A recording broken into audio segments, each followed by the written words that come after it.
This episode of the AI XR podcast is brought to you by our friends at Zapper. If you're in the XR space, you've probably felt the pain of juggling different tools, vendors, and platforms just to get an AR or VR project off the ground. It's exhausting, and it can really slow you down. That's where Zapper comes in. They've built a complete suite of tools and creative services all under one roof to make creating immersive experiences not just possible, but practical. Their next-gen 3D web tool, Mattercraft, is a game changer for building immersive experiences for headsets, smartphones, and AR, VR, and WebXR. It combines the power and flexibility of the 3JS rendering engine with a rich visual editor, making it super intuitive and easy for designers and developers to use. Put simply, you get the creative freedom of a powerful 3D engine with none of the headaches. So if you're ready to take your immersive projects to the next level, head over to zapper.com and see what they can do for you. The guest segment of the AI XR podcast is sponsored by the new Luma series of Viture XR glasses. Viture is the quiet giant of video smart glasses, preferred by gamers and number one in US sales. The expanded 52-degree field of view shows me a virtual 152-inch screen. Viture's new Vision Pair 3 DOF allows me to anchor that virtual screen in space, like a real TV. With 1,000 nits of brightness, you don't need shades to see it in the sun. For productivity, I can throw up multiple screens. The new Luma series enables 2D images and videos to be converted into 3D in real time. Go to luma.viture.com or Amazon and get yourself a pair today. Hello, Digital Hollywood. I'm Charlie Fink with the AI XR podcast and my two co-hosts, Rony Abovitz and Ted Schilowitz. This is a special Digital Hollywood recording of the show. We've got three fantastic guests with us. Director Rob Minkoff, known for The Lion King, Stuart Little, Haunted Mansion, Peabody and Sherman. I'm sure I'm leaving 3 or 4 or 5 or 6 titles out, including Forbidden Kingdom, the Chinese action film. Ellenor Argyropoulos, did I get that right? Argyropoulos, well done. There, Argyropoulos, I love it. Ellenor, as you can tell, is not from here. We were just talking about Brisbane. She's an award-winning filmmaker. She's been a specialist in AI. She's been working with the likes of Michael Bay and giving lectures at the DGA and ASC. So welcome, Ellenor. And we have John MacInnes. John is a veteran of the show. He was on 2 years ago, as you remember, guys. At that time, we were talking to him about a film that he was making with Unreal Engine, and I hope we'll get an update on that. But then I was just talking to him a few days ago about, I think you're working with CAA on virtual beings and as well as digital twins of performers. I think that's a great angle. I think Rob brings a terrific perspective. We've had several conversations about how AI can change the economics of Hollywood, and the studios could lose some of their hegemony over the tools of production. And of course, Ellenor is in the thick of it, making things with her hands, closely familiar with the tools, making fantastic award-winning films for festivals. So in many ways, she is the most expert of all of us here. Ted and Rony and I, so the difference between this and a regular conference panel is really there are 3 moderators or 3 hosts. And we have our own opinions, of course, but we're going to be looking to your expertise, Rob and Ellenor and John, since you are in this industry for good, for keeps, and every day. So I'm going to start off with a hot take on where we are and what's going on. I wrote a series in my Forbes column about this, and then I want to get your takes. And after that, we'll jump into questions, and of course, also you guys, by the way, are also encouraged to ask us questions if you want. So you can. It's fair in this conversation to give an answer, which is a question. So here's my hot take. First of all, AI is going to lead to a new golden age of filmmaking as people like Rob and Ellenor and John no longer need permission to create content. AI is going to change the economics of the business, celebrity culture, both real and synthetic, will grow in importance. With reduced cost, direct-to-consumer social media, stars and other influencers can make and distribute their own content.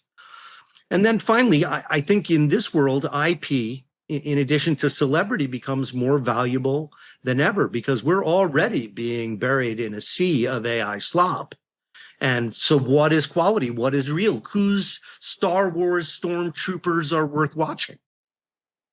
So those are some of the things I'm thinking as I'm watching how AI is starting to really take over the content creation process on many platforms, including in specific social media. What do you think, Ellenor? I completely agree. I think it's really interesting time to be alive, honestly, and as a filmmaker, because we're coming off the back of, all the strikes that happened a couple of years ago, which were, affected myself and a lot of us. And the one frustration that I've had as a filmmaker is like, the barrier for entry has been so incredibly difficult. And, sometimes for good reason. But the barrier for entry now is lowered. The amount of times that, I have self-funded pretty much everything to get something up for a maybe, right? Maybe this will get made. Maybe this will be seen.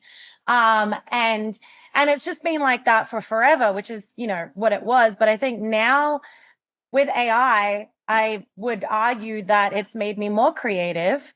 Way more opportunities have opened up. And what it does is it allows people, who are trying to get into the film industry, that are storytellers who have always wanted to tell stories. That barrier for entry is way lower now. So we're going to start seeing less, studio kind of films, and I think more unique independent voices coming through, because people are able to essentially put their stuff out there. They're not waiting for permission to do that and trying to climb a ladder to do that. They are just like, have the tools to create the story they want to tell in their hands right in front of them. So that way, you'll be able to see really quickly who is really good at narrative storytelling and different unique voices. So I think it's a really exciting, interesting time to be in this industry. Yeah, as Rony and Charlie and I often talk about, what you're talking about is super interesting and also not a net new effect, right? Because we've seen the precursor to this with the democratization of other tools, cameras, audio equipment, lighting equipment, and the YouTubing of the planet, right? So the ability to bring down those barriers of entry to the point where so much content can be created and distributed for almost no cost barrier, right? And now we're kind of entering the next phase of that. We're applying sophisticated visuals of all styles, animation, VFX, hyper realistic, that what we've done with video, we're now doing with everything but video, or what we consider video, right? But it's still, this is kind of where it'd be interesting to get John and Rob's perspective too. It's still really interesting to look at the delta between little snippets of work that are showing up on like LinkedIn or TikTok, or little moments of visuals that look stunningly fascinating, and actually a high-end professional theatrical or television deliverable, right? And where do you guys feel that delta is right now? How quickly is it changing? And what are we up for? What are we in for next in this revolution that we're sitting in? Rob, maybe you could jump in here and talk about the economics of the industry and how this changes. Well, I mean, I think it's interesting what Ellenor said. She said people, forever have come to Hollywood or wherever they've gone to sort of get into the industry, get into the business. And I think that what is happening now is the business is actually moving somewhere else, right? I don't think we're still in this transitional place where the industry is going to compete. It's going to vie for its, to try to survive, really. But it's going to be a losing battle, I think, because again, economically, it's going to make it possible for the control of content, the control of media to move out of the hands of the few and into the hands of the many. So we're at the beginning, I would say very early on that, in that, the Delta, as you called it, we're early in that, so it's not going to happen to this year or next year, I don't think. Although I've just finished literally watching at least an hour's worth of AI films that were made for a film festival, the second edition of the Reply AI Film Festival, which is taking place in Venice, Italy. I was on the jury last year, which was the first edition of the film festival, and I was obviously incredibly impressed with the work that was done then, but it was rather primitive. There was a lot of things that couldn't be done. It struggled to tell a story. I mean, the AI struggled to just look right. I mean, it looked incredible, but not good enough. It's not good enough for public consumption. And watching a new batch of AI films has been incredibly eye-opening because of the amount of the amount of improvement that has happened even in this last year. So you're seeing a lot more films that you're like, wow, that's getting pretty close. It's maybe still not quite there. It's getting pretty darn close. So maybe you'll be able to do a successful film or TV project that might be competitive with other kinds of professional filmmaking techniques. You may be able to, we may see that in another year. But again, it's going to take a while for that to pan out. And the thing I think is the most crucial thing, and this is going to be true across the board, is the only thing that ultimately matters, that ultimately people care about, is the story and the characters.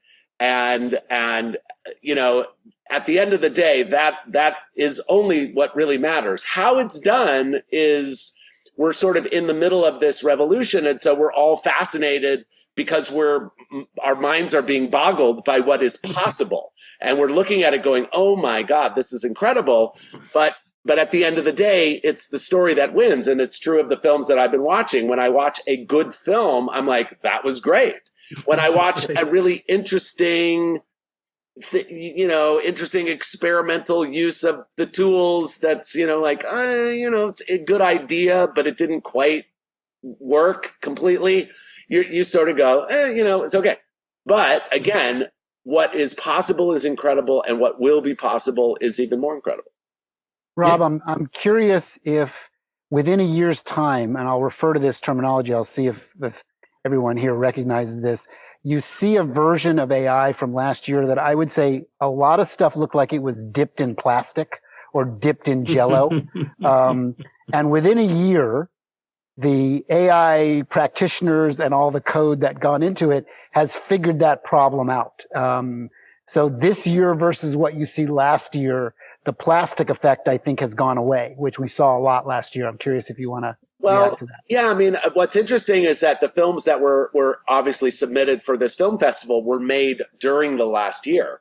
So there's even a pretty broad range of qualitative differences between some of the films. I don't know, but I assume that the ones that look a little bit more like last year's batch were probably made a longer ago.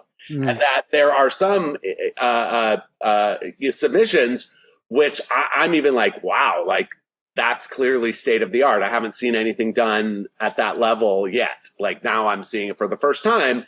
And so, yes, there's a wide range, but because the tools are evolving so quickly, it kind of matters what got made last month as opposed to what got made. To jump on the back of that, I mean, it's a really good point. There's a film I've been working on for a year that was, commissioned by a studio, and it's a 12-minute piece that we've been working on, and I've redone the film 6 times.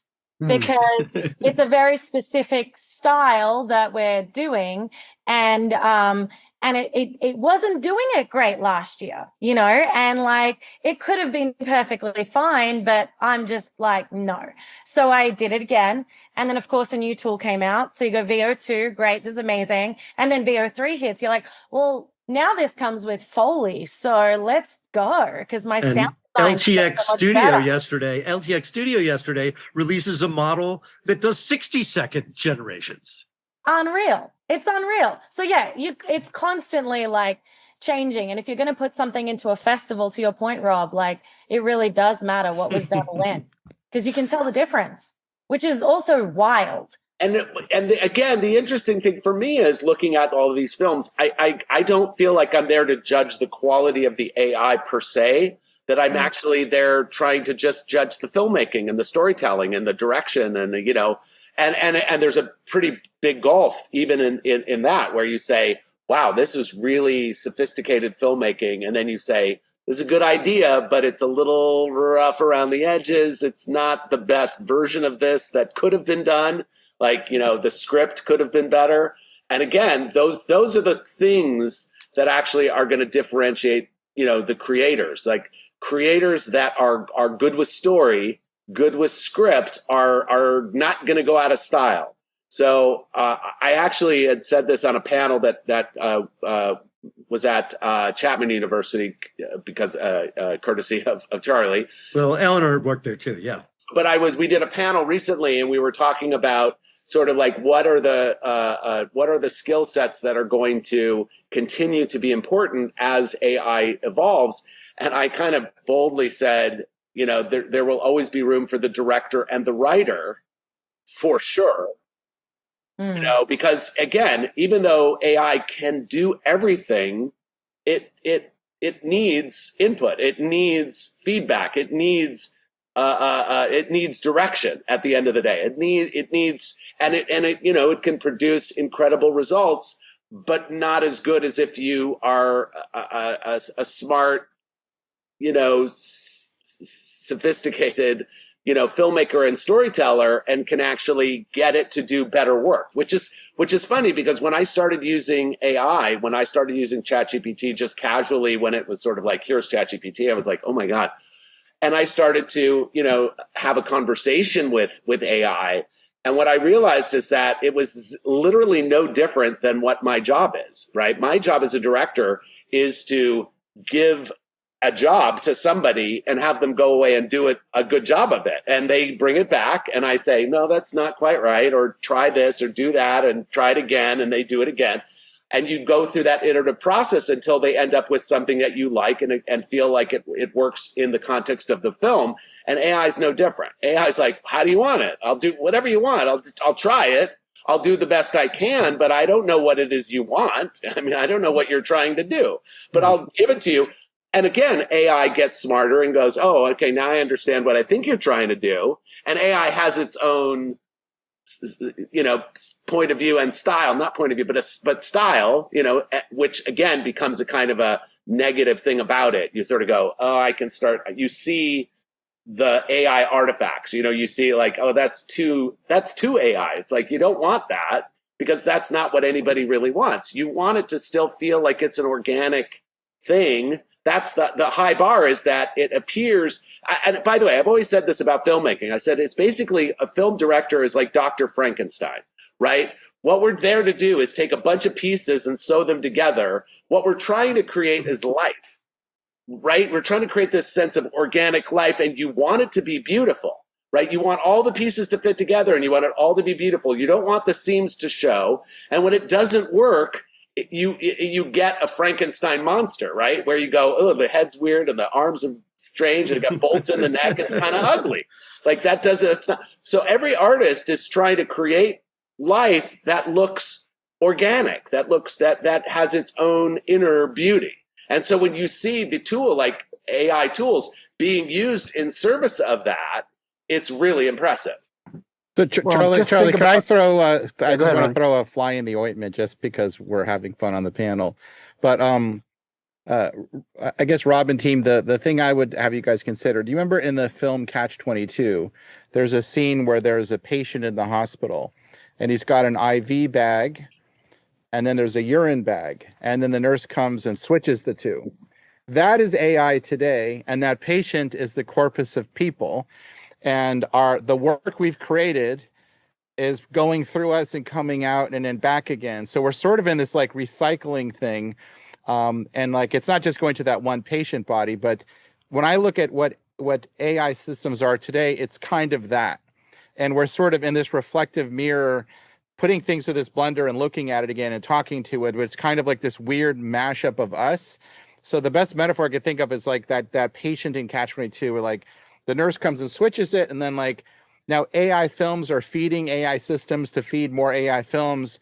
And it's in that weird smelling its own belly button loop. So I think something has to change.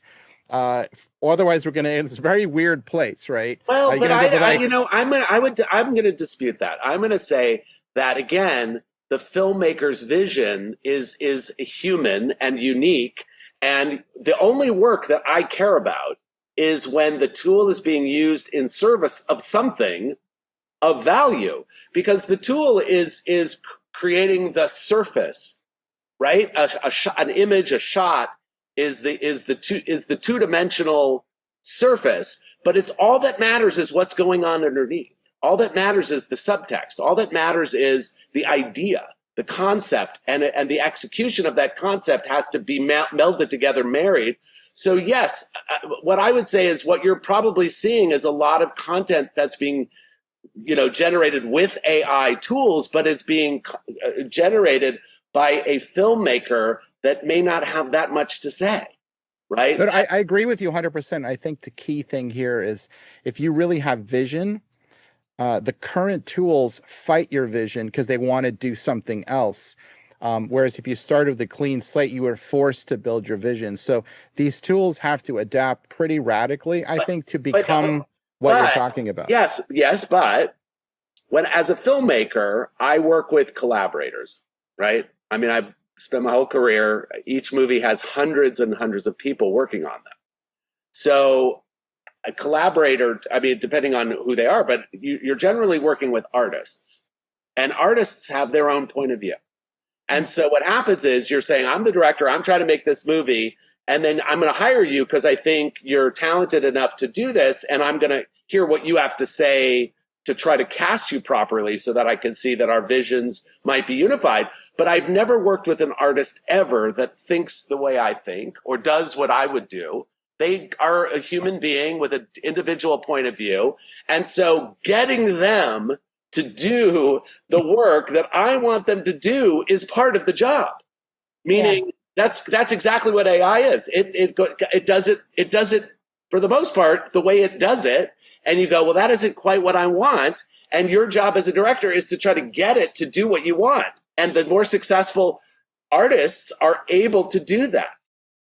Yeah. I spend the majority of my day directing AI because AI doesn't have the same point of view as I do. It doesn't really have one. So it's just like I know all the different apps because there are so many. You have to know which one to go to. And each one has a way and language it likes being spoken to. So you have to adapt to that language to communicate, but it's basically your co-collaborator. And to Rob's point, like you are just constantly iterating and iterating to get it to do what you want it to do. Sometimes you get some really good, interesting things out of it, which also happens in like when you're on set, someone comes up with something that you're like, oh, I didn't think of that. That's actually really cool. And you actually do get that in AI a lot, as well as the fails for sure. But like, yeah, it's an interesting, like push-pull, like collaborative process. John, I think the thing is because the tool is so good that anyone can use it. So I think the term is now AI slop, right? That's the term that everybody's using. So I think that there's so much not great content that's what you're referring to. It's really like the low level of the AI sort of doing what it does or what it can do on its own. My contention is, even though a year ago or 2 years ago when we saw that, we all went, oh my God, that's amazing. Look, anybody can make something that looks really credible, look really professional. How is that possible? But what I think happens is, or what will happen, is that it means all the average goes up, meaning the quality of the lowest amount, the lowest work is much higher, but nobody is going to care about that because nobody cares about anything that's average. Because the minute you get used to what's average, you become very sensitive to what's better than average. You're like, oh, that's good. You know?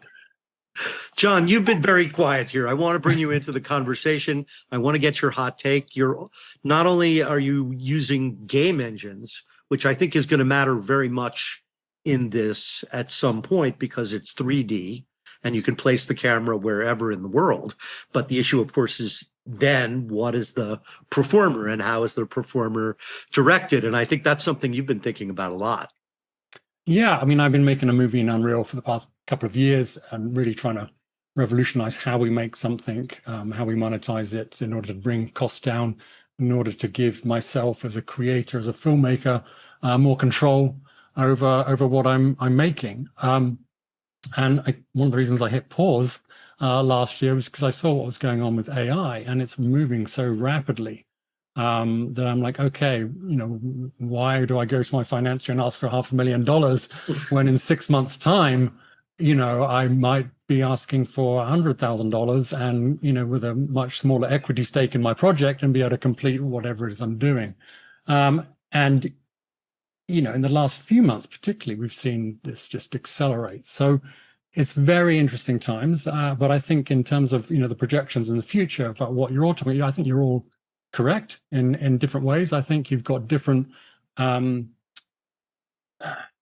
guess, Charlie, you're kind of optimistic. I'm kind of optimistic for myself in that I am a award-winning writer, director, producer who has, worked in cutting-edge technology for the past 10 years. And my core skill is a screenwriter. So I'm a storyteller who's very comfortable working with tools and technology to tell a story.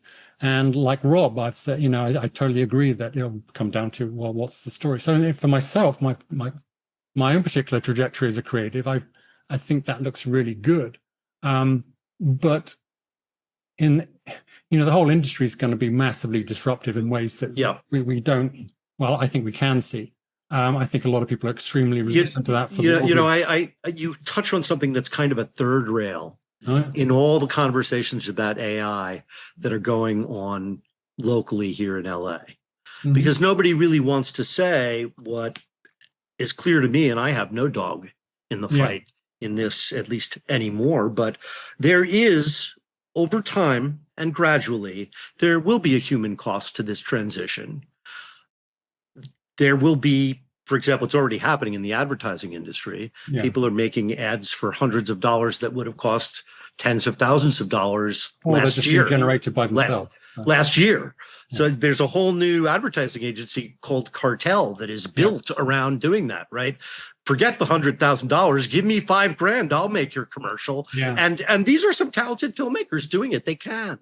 Well, they can, and they know how to direct around the current deficiencies in certain models. This is what in Ellenor's work I've seen this. She, because you got to finish the thing, you got to get going, and that means you got to know which tool is going to solve certain problems. And as a director, you got to go into your toolkit and say, okay, well, maybe AI is not going to solve this problem. Maybe I'm going to solve it by changing my plan for telling this part of the story.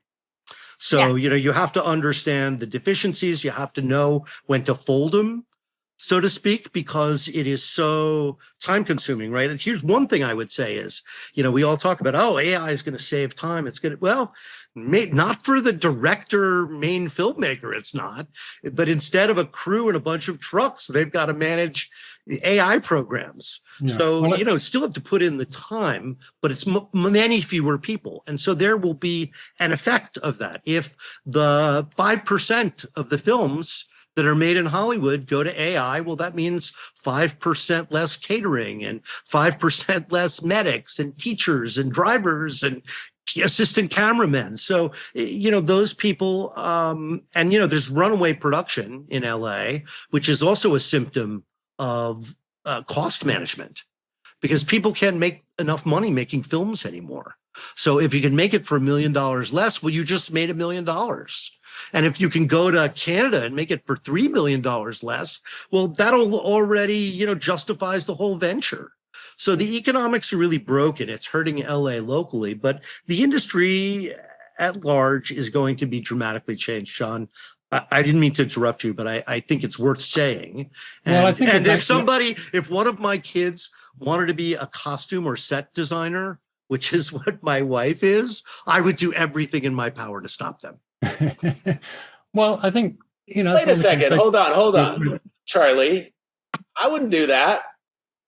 We need costume designers and we will need set designers. They just might not do it with a hammer and a nail or a piece of cloth, because you still want, when I did Stuart Little, we had to figure out how to clothe Stuart.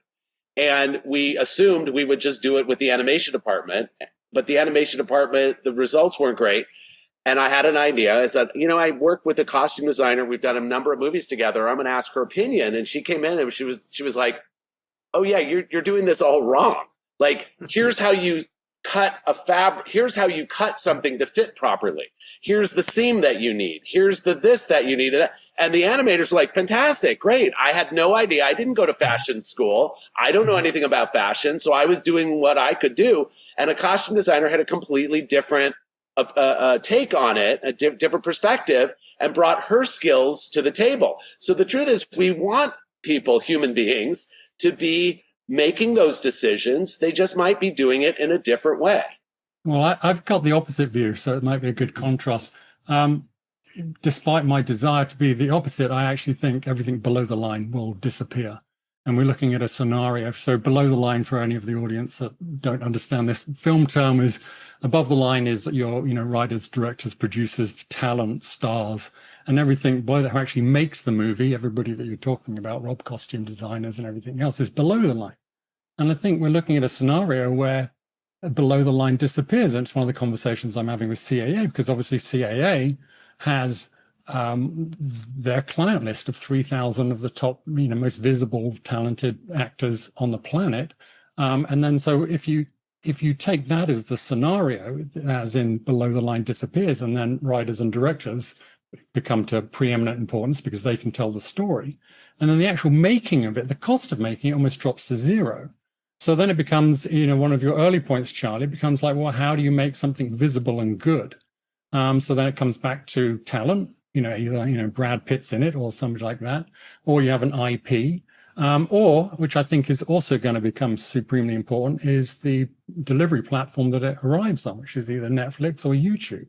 And those are going to be, the arbiters of all of these things. So there's so much disruption that I think you have to understand what's going to happen and make these predictions, but nothing is going to remain the same. And even what a movie is, what TV is, we keep referring to, oh, we're going to make TV. We're going to make a movie. I think that's going to change. Is that something? It's going to change to have completely beyond recognition almost. I think it will evolve very quickly. And our audiences as well. I mean, my son is 13, and I always look at him as the sort of beta tester for all these technologies. And I'm very, very, daily see what he does and how he consumes stuff in his relationship to movies. And it's a very, very different relationship to this stuff than myself as a, older established filmmaker creative or Rob. And so, the types of content is, is going to be quite different. But I totally agree. Well, I hope that it will then come down to, well, who can tell a story, who can connect with an audience, and it is the human process of that will hopefully prevail. But let's talk for a second, John, about synthetic actors and human actors. Rob was mentioned a panel that he was on at Chapman, and I believe one of the senior members of the Screen Actors Guild was on stage with him. I forget the gentleman's name, but he views AI as an existential crisis. The idea that they have to compete with synthetic actors horrifies him.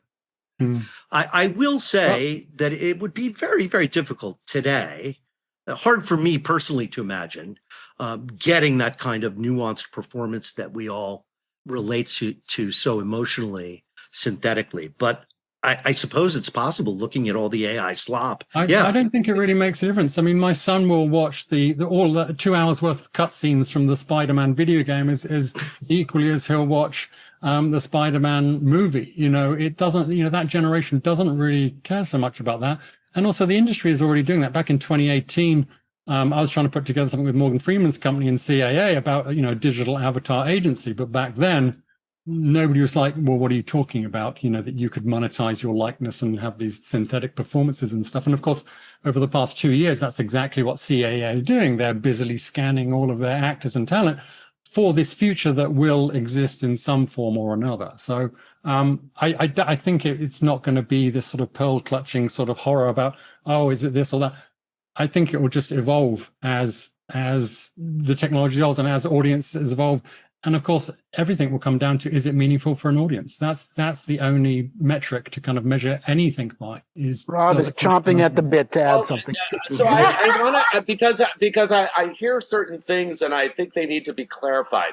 When you talk about synthetic actors, I have a problem with that.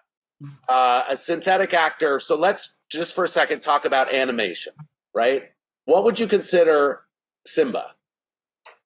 What is Simba? Yeah, I mean, you make a really, really valid point, right?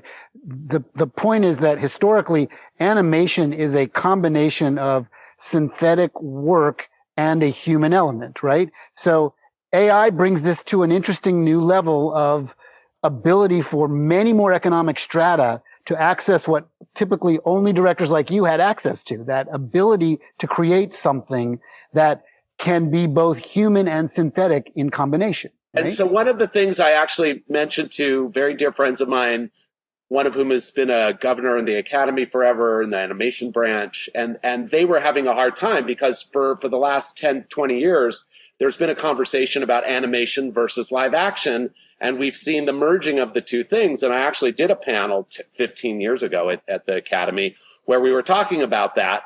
And the point I made was that how do you distinguish between live action and animation? And I said, the whole thing is actually, so animation really should be understood as puppetry, right? Because it's a human behind the puppet. There's puppetry. So the human is controlling the puppet, right? Kermit the Frog is a piece of felt, but Jim Henson is animating that performance and creating the character of Kermit the Frog. So I don't see I don't see that changing. I see AI is, again, it's a tool. It's a puppet that needs to be animated by an animator using whatever tools or techniques are available to them. There's this notion of like somehow the purity of the AI is going to do it all itself. And I don't think that that's actually really relevant to the conversation because it's not important that AI does it by itself. I agree. And actors actually bring a huge amount to the equation. I mean, I actually think, actors will be more relevant than ever. I think, you can just film yourself with an iPhone and do a style transfer, if you've got a spare black magic camera around and you'll just be filming actors. Because I think for me, and I think that really, it is a human process. And I think AI is just a tool to realize, whatever story film you do. And so, no, I actually, like I said, below the line might disappear, much to my, horror. But above the line, talent, actors are more relevant than ever, I believe. I think it's just the way it will be for quite some time. Because I think that what we need to distinguish is the kind of parlor trick that we all got interested in when we saw AI for the first time do something on its own. And we went, wow, that's amazing. And it's very much in the school of P.T. Barnum. It's like, look what the computer does. And you're like, wow, the computer did it all by itself. It's like when the horse counted with his hoof, I can count to 10. You're like, okay, that's amazing. The computer did it by itself. But at some point, it's like, that's not really what it's about. Because if you put the tool into the hands of a creative artist who can use the tool at a high level, that's when it's interesting. That's when it's going to create something of value. Just having the tool do it on its own is a whole different thing. So I was just putting in the chat because I want to segue into something to your Ellenor, Rob, and John's opinion on this, because there's an elephant in the room, a very, very large one that we haven't talked about yet, which is what I refer to as the company store. These gigantic tech companies that now have multi-trillion dollar valuations. NVIDIA now has a $4 trillion plus valuation, which is exponentially bigger than any entertainment company ever created. And by the way, they're in the entertainment business now firmly, right? The elephant in the room is that these giant company store platforms are the ones that are going to be profiting and already are profiting mightily from tapping into the artist's need to create. And the artists are going to be on the wrong side of this equation. They will not be able to effectively profit at beneficial societal, like this is a healthy career to go into, to Charlie's point about worrying about his kids going into the arts. It's going to enter a new scale and a new problem area. We're going to see 5, 6, 7, 8, $10 trillion companies, and artists will be the ones that are its product suffering on its back. So I think, John, you got something to say about that, and maybe others do too. That's the real existential crisis, is how is actually any artist going to make money on this? And I think there are possible paths forwards. Because exactly the point you make, I just think you have this massive consolidation of power to kind of do this. You'll have a massive explosion of content. So the value of content, scarcity of good product will, diminish. So how do you actually monetize this stuff? And I come back to, what we had is the YouTubeification or the TikTokification of content. There's been all sorts of interesting ways of monetizing and reaching audiences that have been flourishing over the last 10, 15 years. And I think, there's an analog in all of that we can learn as filmmakers in order to monetize and control our product and reach an audience. Can I just throw a larger elephant in the room on top of Ted's elephant, which is, first of all, there's no single AI. It's just a whole bunch of different, it's an ecosystem of crazy things. Most of the ones people use are thriving on stolen IP. Rob's work, your work, the work of like the last 100 years of people who own copyrights, that own trademarks. If you remove that, you have basically gone back to the early 1920s and you force people to be creative again. So right now, almost everything you're seeing is benefiting from completely stolen IP. And the Supreme Court and the courts are going to have to figure out, is theft okay? Because if it is, then what Ted just said is going to be true. The hyperscalers are going to benefit from stolen IP. That's the whole history of the entertainment industry. That's the whole history of how Hollywood came out to California, was to get beyond the reach of Edison's patent on the cameras. You can even as recently as the Oculus acquisition, that the legal case over the patents of Palmer Luckey and everything, and they had to pay a huge amount of money in compensation for that. So I think that's the nature of business is actually theft. It's a sort of reality that is unacknowledged. But this is global theft on a mass scale of almost every piece of film and television and art and animation ever made. Yeah, it's like it has not been theft at this scale yet. Yeah, I have an opinion on this. So I get this question all the time, and all the work that I'm doing. And to answer the profit question on how do you, find a career in this, I will say that AI has actually helped my career exponentially. And I am far more profitable now than I was a year ago trying to make a film self-funding and constantly putting, 20 grand of my own money into traveling to do this one documentary that I was maybe going to get funding for that fell through at the last minute. Right. So, what I'm seeing is a mass amount of people, wanting, people on the AI side that can help kind of solve a lot of problems and make things faster. So I think there's actually a lot of work there and a lot of money there on the artist side. It just comes down to the individual artist and how they use it and where they want to use it.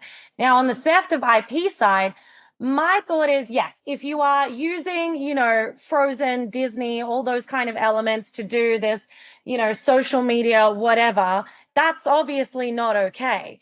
But as an artist myself, what's different from working with the generative tools to essentially inspire you to create what you want to create, when in all of history, all we do as filmmakers is look at all of the work all around the world that has already existed and pull from that anyway. Something has to have come before for us to be inspired by to make something moving forward.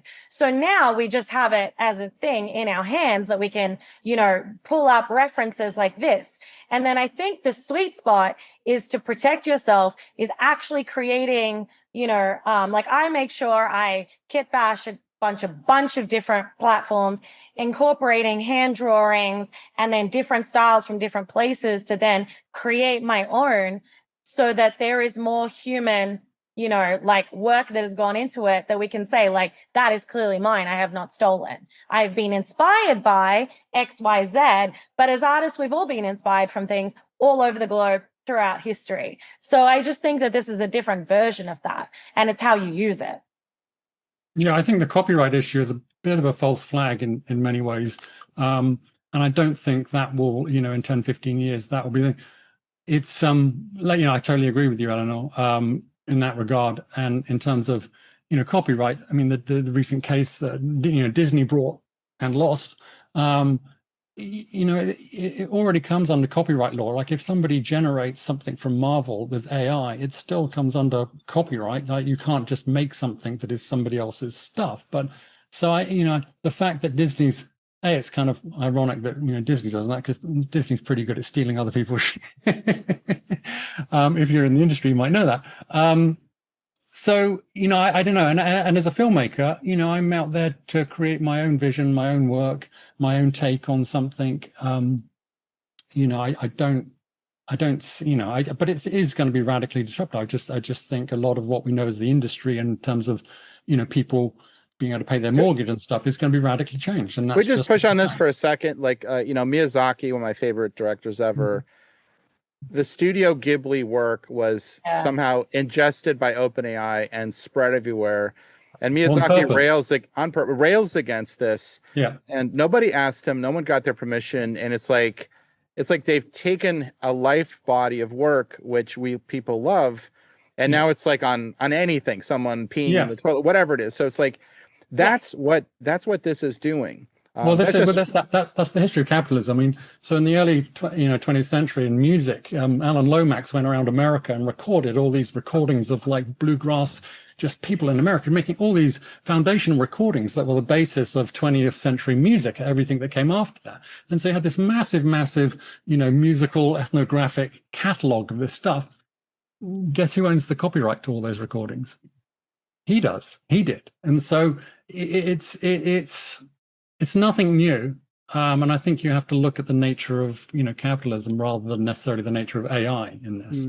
And I think that the thing about the Miyazaki thing, which I have my own personal opinion. Obviously, I'm not a fan of that, but in a way, it's like it's not trying to fool you to think that it was actually Miyazaki's work.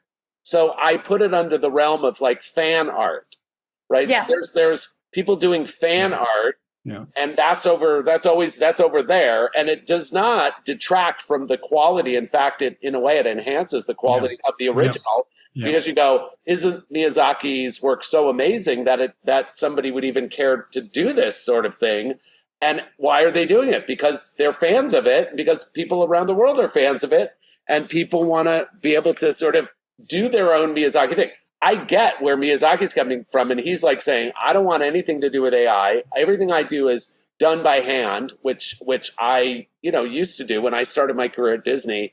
We were still drawing, with pencils and paper, even though we started using computers for a variety of things. But so I was, trained in that system. So I still love that purity of that authenticity of that. And I appreciate his work, but I don't feel any less devoted to his work because of that, whatever that is. That's just sort of over there.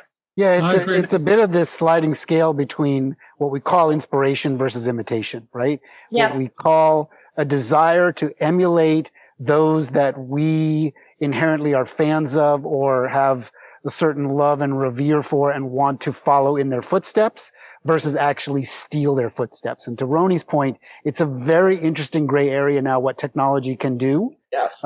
It's different than a Google search engine. It's different than going to the library because now technology can enable a thievery that starts to blur this line. And that's where it becomes very challenging to kind of figure out who decides what that line is, right? Sure. That's kind of where it's interesting. I was just thinking that, we love watching impressionists, right? We love it, somebody getting up on stage and pretending to be someone else. Yes. We enjoy that because the imitation is entertaining. We're like, oh, look at him do this character that we all know and we all love, and like, oh my God, they really are able to embody that. It would be different if that impressionist tried to get a job as Jack Nicholson and be in a movie which we would say, what's he doing? That's weird. Like, why is he doing that? I don't want to see that guy doing that. So to me, the line is, if it's done as a kind of lark for entertainment purposes, great. But if somebody tried to make a Miyazaki movie using that tool, right, and said, "Oh, that's my original film," then you'd say, "No. You can't. That is thievery." Yeah, but who's going to say that? Because I think Rob and team, I think that's going to happen. There's some kid who's going to take Lion King and a Spider-Man movie and Star Wars and create a trilogy and make $1 billion on a cost of $20K of computing. No, because they're going to get a takedown order from Disney that says, no, take it down. Yeah, it depends on YouTube at the end of the day. No, it depends on YouTube. And YouTube already has a system where you say, don't take it down, not commercially, blah, blah, blah. So there'll be a regulation system. Yeah, YouTube's already done that. Yeah, I agree with that. And that's why, the copyright mechanics enforcement are already in place. If ever you try to publish something on YouTube and on TikTok, they have licenses with all the music. I mean, it's kind of interesting how that's kind of. I think what Sam Altman is doing by doing that. He's poking the bear. He's really pushing the boundaries of what capitalism and copyright, because copyright is the foundation of capitalism, can bear. Both with the Scarlett Johansson voice issue, and it's also marketing and publicity for OpenAI. It's all one big play. Yep. We've got about 5 minutes left, so I wanted to switch gears a little bit and talk about Hollywood as a concept and what it really means. Right? Is Hollywood studios and networks? Is Hollywood Netflix? I mean, what is Hollywood? The studios? Is it a method of distribution? Because if it's a method of distribution, I think Rob pointed out earlier, that's really changing. I mean, I have my own ideas. I think Hollywood is more about celebrity culture than movie studios, but I'm interested in your take on it. Well, I mean, I think it's a library of content and IP, which is obviously critical. I think those the two things that Hollywood has, which is sort of built on currently or historically, are financing. They've got, when movies cost millions and millions of dollars, you need somebody to pay for it, and studios have the money. And they also have distribution. So the financing and the distribution are key components.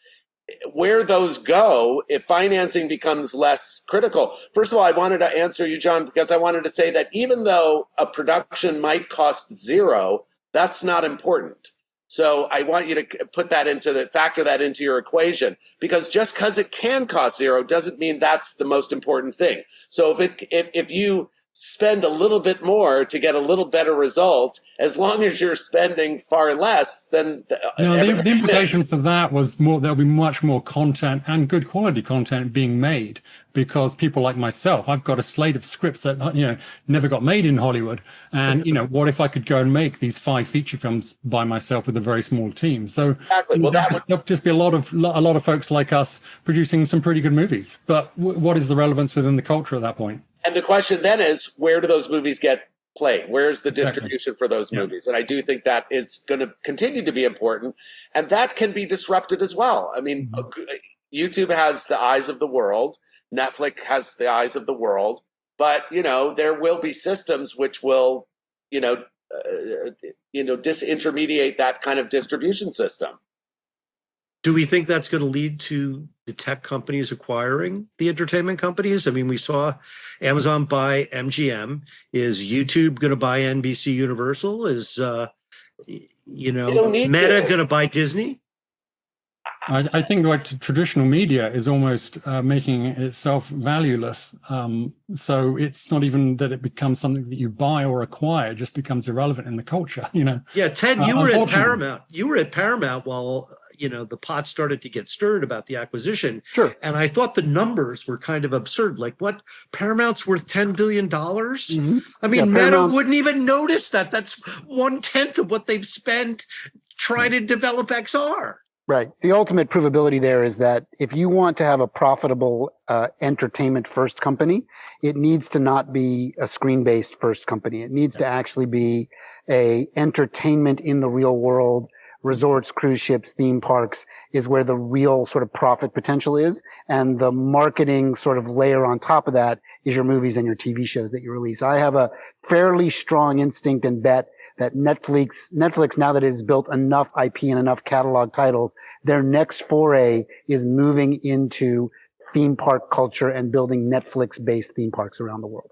I think that's where they become the next phase of their capitalization and what they're worth in the world. Well, that's a really good insight. I think Hollywood is a state of mind now, to be honest with you. That's how I see it.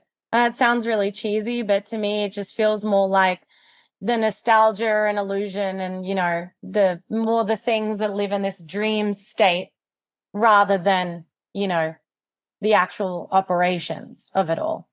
You need to make a documentary with that title and also a T-shirt.